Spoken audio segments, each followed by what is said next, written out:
চেয়ারপারসনের বিশেষ সহকারী প্রখ্যাত শ্রমিক নেতা অ্যাডভোকেট শামসুর রহমান শিমুল বিশ্বাস, বিএনপির সাংগঠনিক সম্পাদক ঢাকা বিভাগের অ্যাডভোকেট আব্দুল সালাম আজাদ, উপস্থিত রয়েছেন স্বেচ্ছাসেবক বিষয়ক সম্পাদক বিএনপি জাতীয় নির্বাহী কমিটির মীর শরাফত আলী সপু, উপস্থিত রয়েছেন বিএনপি জাতীয় নির্বাহী কমিটির তথ্য বিষয়ক সম্পাদক ছাত্রদলের সাবেক সভাপতি আজিজুল বাড়ি হেলাল, উপস্থিত রয়েছেন ঢাকা মহানগর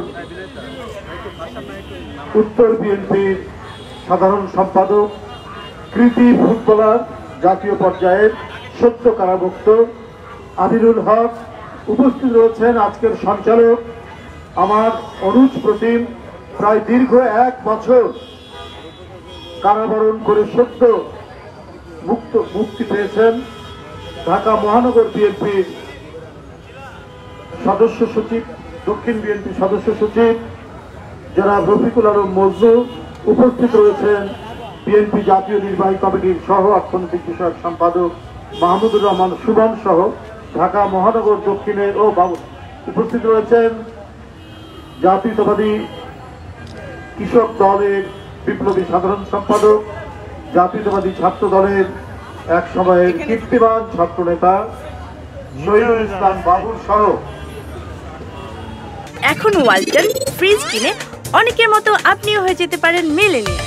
সেরা পণ্যের সেরা অফার, ওয়ালটন মিলেনিয়ার।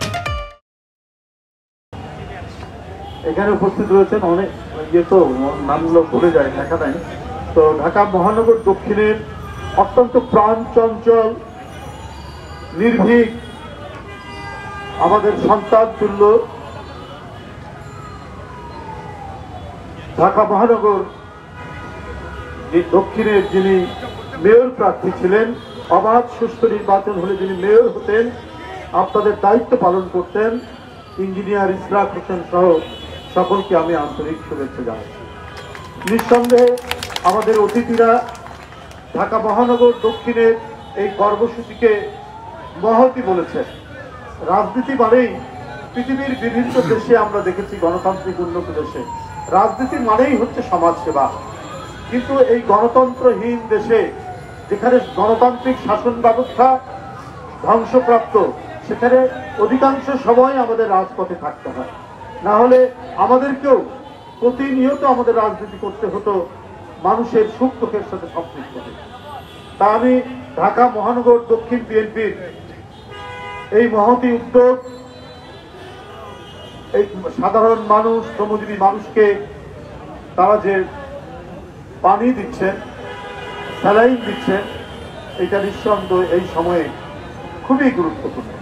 গতকাল অফিসিয়াল টেম্পারেচার ছিল সারাদিনের গড় 39 ডিগ্রি সেলসিয়াস, কিন্তু মানুষের কাছে অনুভূত হয়েছে 41 ডিগ্রি।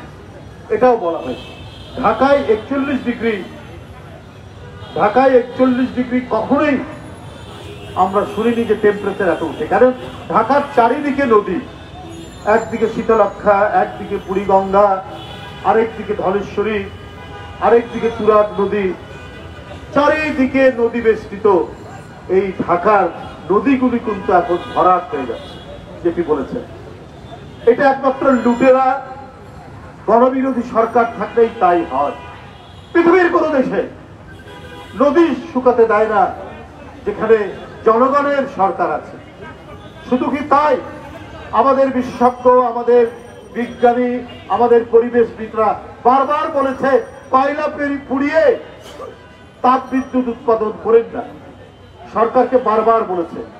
কিন্তু উন্নয়নের ফানুসের নামে টাকা লুটের যে মহা আয়োজন, মহা সমারোহ চলছে, তাই শেখ হাসিনা গণবিরোধী প্রজেক্ট নিতে একটুও দেরি করেন না। উনি দুর্নীতির প্রজেক্টকে বাস্তবায়ন করার জন্যই গণবিরোধী প্রজেক্ট। আপনারা জানেন সমুদ্রের পারে পটুয়াখালীর কলাপাড়া কুয়াপাড়ায় তাপ বিদ্যুৎ কেন্দ্র করা হচ্ছে, এবং আমি ওখানে শুনেছি এই যে কলাপাড়া, কুয়াকাটা, আপনার গলাচিপা, বাউফল, মানে বরিশালের বৃহত্তর বরিশাল বিভাগের অধিকাংশ জেলাতে নারকেল গাছে আর নারকেল ধরে না। যে নারকেল গাছ ওইসব এলাকার সমুদ্রের ধারের এলাকার প্রধান ফল, সেখানে আর ধরে না। কচি কচি নারকেল ধরার পর শুকিয়ে উঠে পড়ে যায়। অথচ একসময় ডাব নারকেল রাস্তার মধ্যে পড়ে থাকতো এইসব এলাকা। কারণ এই যে কয়লা পুড়িয়ে তাপ বিদ্যুৎ কেন্দ্র হওয়ার কারণে আর নারিকেল গাছে নারিকেল নেই। এরপরে আরো যা গাছ আছে সেগুলোও শুকিয়ে যাবে, ফলের গাছ থাকবে না, নদীতে মাছ থাকবে না। বারবার মানুষ বলেছে যে রামপাল বিদ্যুৎ কেন্দ্রে কয়লা পুড়িয়ে পড়েন না, কারণ আমাদের স্বাস্থ্য, আমাদের নিঃশ্বাস প্রশ্বাসের অক্সিজেন হচ্ছে আমাদের সুন্দরবন।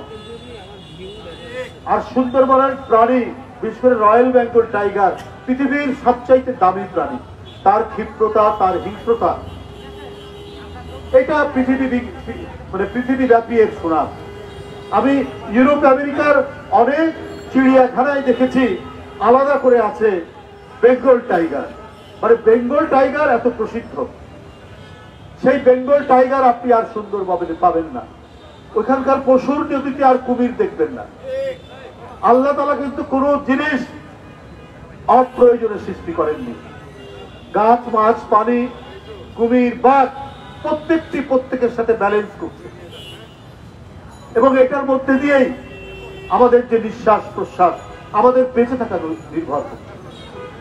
কিন্তু সরকার বাংলাদেশের মানুষকে তো রাখতে চায় না, উনি বাঁচতে দিতে চায় না।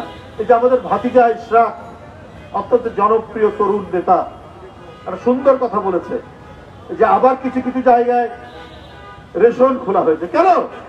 জিয়াউর রহমানের সময় থেকে ধীরে ধীরে রেশন বন্ধ হয়ে গেছে, আমাদের ফলন বেড়েছে, আমাদের উৎপাদন বেড়েছে, আমরা বিদেশে চাল রপ্তানি করেছি। ওই দেশ আজকে আদা কিনতে হয়, আজকে রসুন কিনতে হয়, আজকে পেঁয়াজ আনতে হয়, আজকে চাল আনতে হয়। কেন? এইটা শেখ হাসিনার ব্যর্থতা। প্রতি সপ্তাহে রসুন আর আদার দাম বাড়ছে। গতকাল রসুনের দাম যা ছিল তার থেকে আজকে 20 টাকা বৃদ্ধি পেয়েছে। 280 টাকা কেজি থেকে 300 টাকা কেজি। আদা আপনার গতকাল ছিল 250 থেকে 300 টাকা কেজি, আজকে হয়েছে 300 থেকে 350 টাকা কেজি। এই আদা আমদানি করতে হয় ডলার দিয়ে, ডলারের মূল্য ফ্লাকচুয়েট করলে আমাদের আদার দাম বাড়ে। এটা হচ্ছে ব্যর্থ নীতি, এটা হচ্ছে শেখ হাসিনার গণবিরোধী নীতি। তার কারণেই আজকে মানুষ ঢুকছে অনাহারে, অর্ধাহারে। আজকে সন্তান বিক্রি করে তার পেট ভরাতে হচ্ছে গরিব মানুষকে। আর অন্যদিকে কি চলছে? অন্যদিকে চলছে অনাচার, পাপাচারের এক বিস্তৃত পরিবেশ। শেখ হাসিনার আরেকটা দামি নির্বাচন করতে চাচ্ছেন, উপজেলা নির্বাচন। আরে বাপরে বাপ, কি নির্বাচনের আপনার ঘুরতি তাদের। আওয়ামী লীগেরও অন্যান্য নেতারা কেউ সুযোগ পাচ্ছে না। আওয়ামী লীগের এমপির শালা, আওয়ামী লীগের এমপির ছোট ভাই, আওয়ামী লীগের এমপির স্ত্রী, এরা হচ্ছে আপনার ক্যান্ডিডেট। আওয়ামী লীগে তো আর সাধারণ মানুষ কেউ যায় না।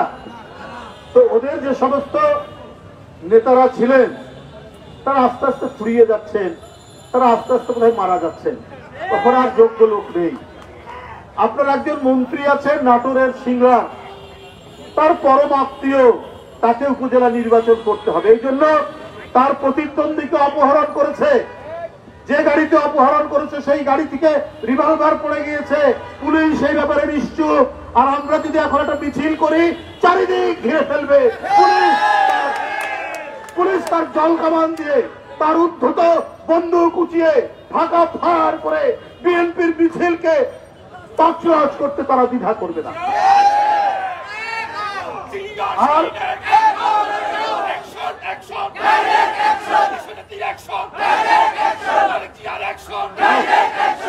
আর কি হয়েছে?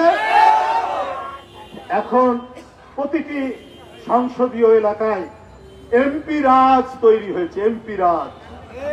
আমরা স্বরাজের কথা শুনেছি, আমরা এখন এমপি রাজ তৈরি হয়েছে।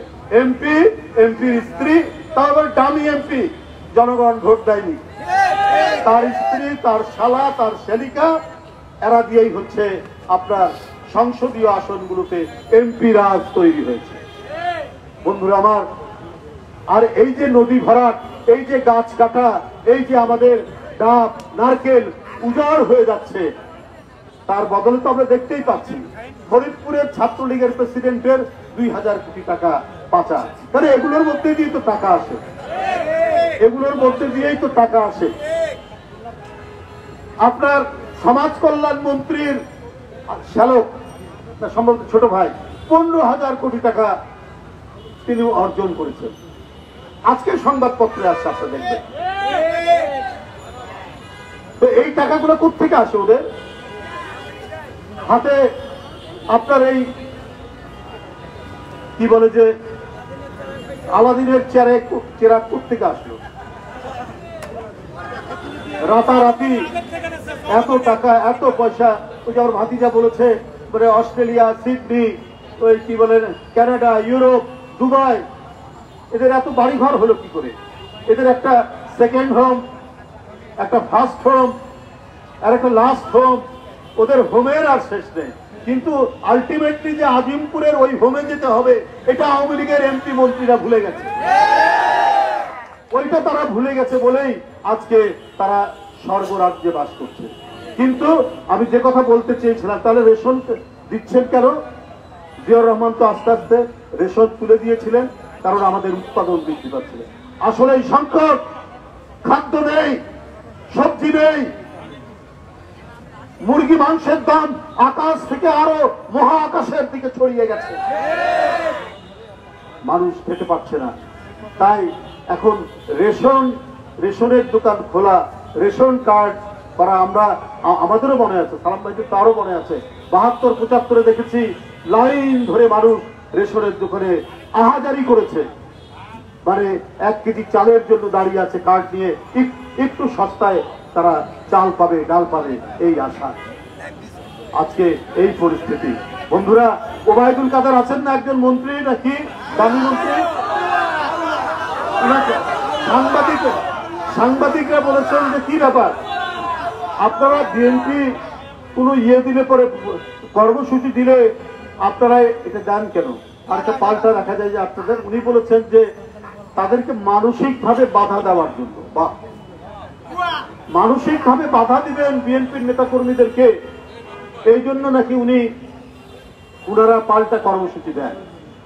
এইটা মানসিকভাবে ভারসাম্য যাদের হারায়, তারাই এই কথা বলতে পারে। এই কাজগুলো তো করে পাড়া মহল্লা।